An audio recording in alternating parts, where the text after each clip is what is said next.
สบายดีพี่น้องวันนี้เรามากินข้าวปุ้นข้าวปุ้นข้าวปุ้นน้ำปลาจิกะทิเนาะเรื่องอันนั้นพักเนื้อมันหันเนื้อมันก็มีมะกรูดมีมะเตงแล้วก็มีดอกอัญชันแล้วก็มีพักอุ้ย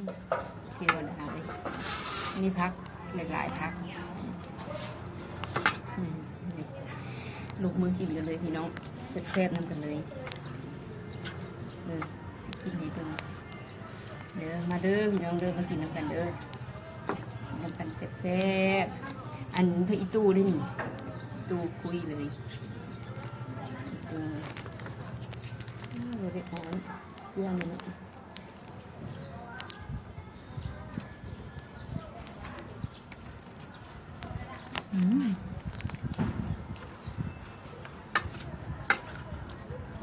ข้าวปุ้นก็ให้ตรง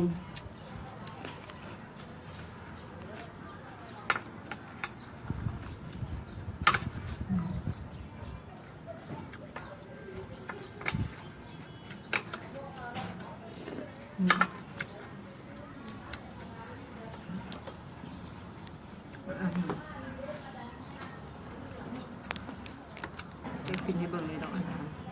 ข้าวปุ้นบักกะหลายพี่น้อง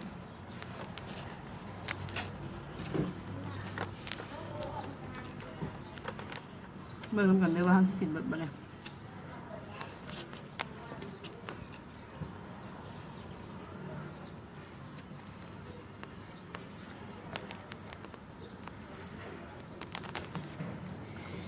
ครับถ้าอีตูนี่เซฟได้ข้าวปุ้นนี่นะ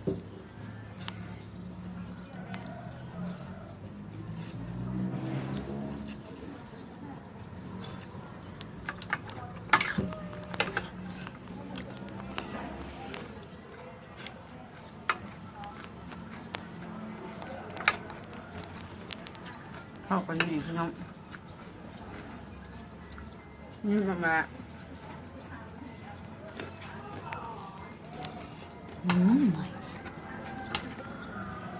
ครับเว้ย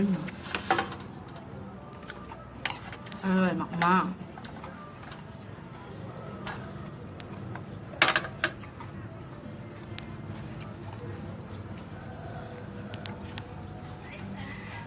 คำบุไทยมือก็แบบผัก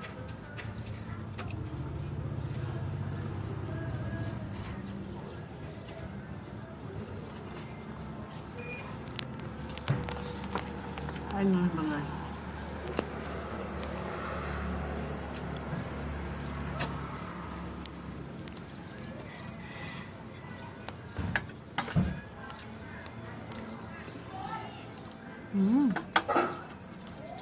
ยับ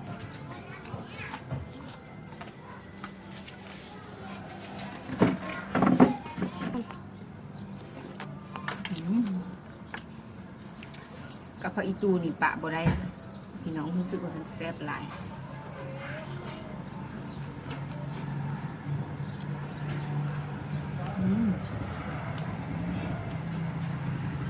ครับ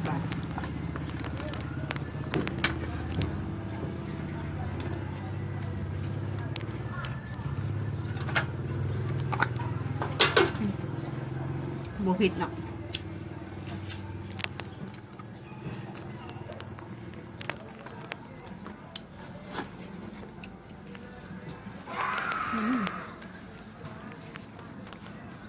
กลับมาเผ็ดก่อนพี่น้อง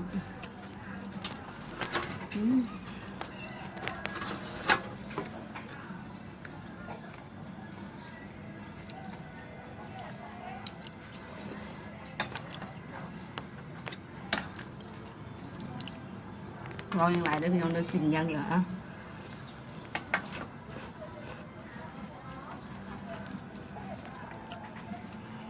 ปากกลัวหมดเลยเจ็บปาก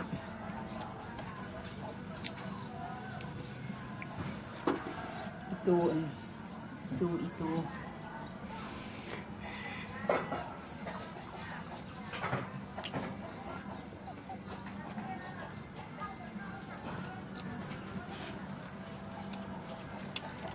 น่าดูน่าสมยิ่งนะ ก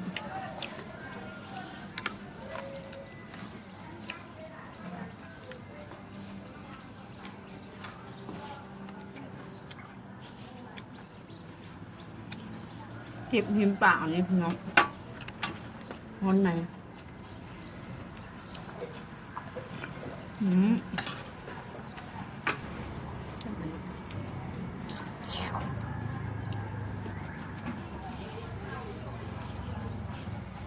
พี่แม่ยังเหลือบ่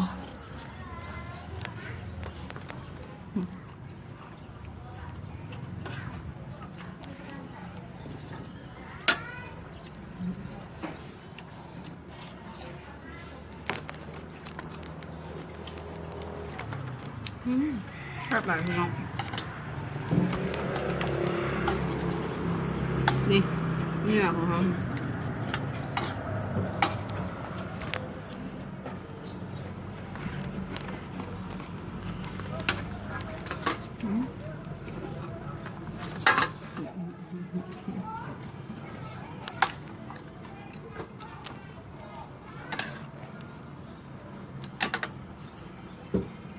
เสร็จเบอร์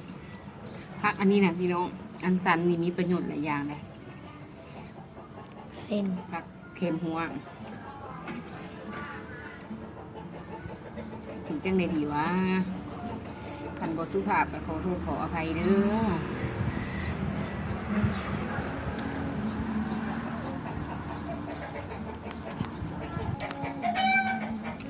เพราะว่าอยากกินแซ่บๆให้พี่น้องเบิ่งนะครับเลยกินแบบก็เอาให้เอา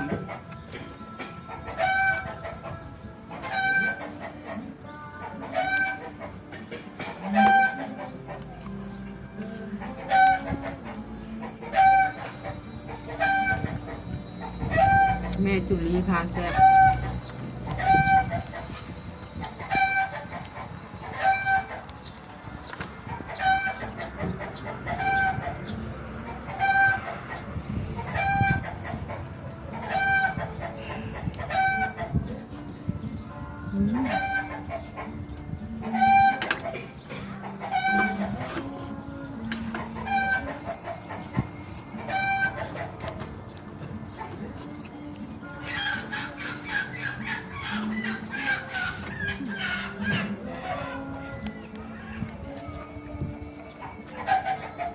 แซ่บหลายพี่น้อง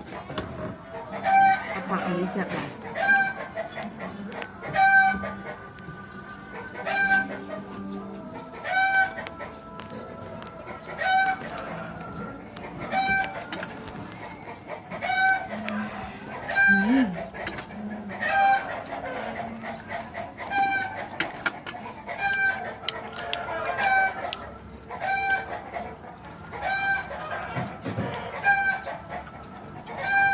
มะละน้อยบางมะละนี่เป็นปลูกเองด้วยพี่น้อง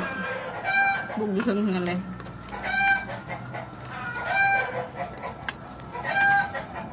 ปลูกเอง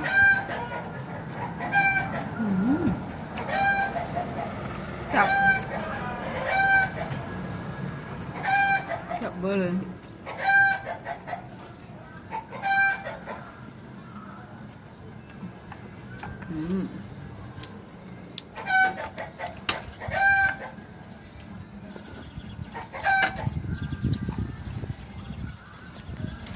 เ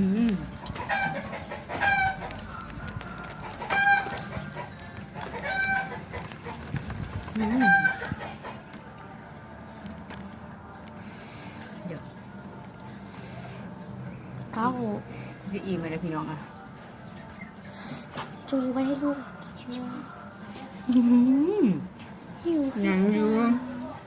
นี่หมอกกันยังอีนอนหวาขับใจด้วยแม่ไปมากินด้วยกินเมื่อกินไม่ไหวแล้วพอกันด้วยพี่น้องถ้าพูดอะไรมากขึ้นนี่ก็กดไลค์กดแชร์กดติดตามให้เยอะเป็นกำลังใจให้แม่จูลี่กินให้เบิ่งต่อไปบายดีพี่น้อง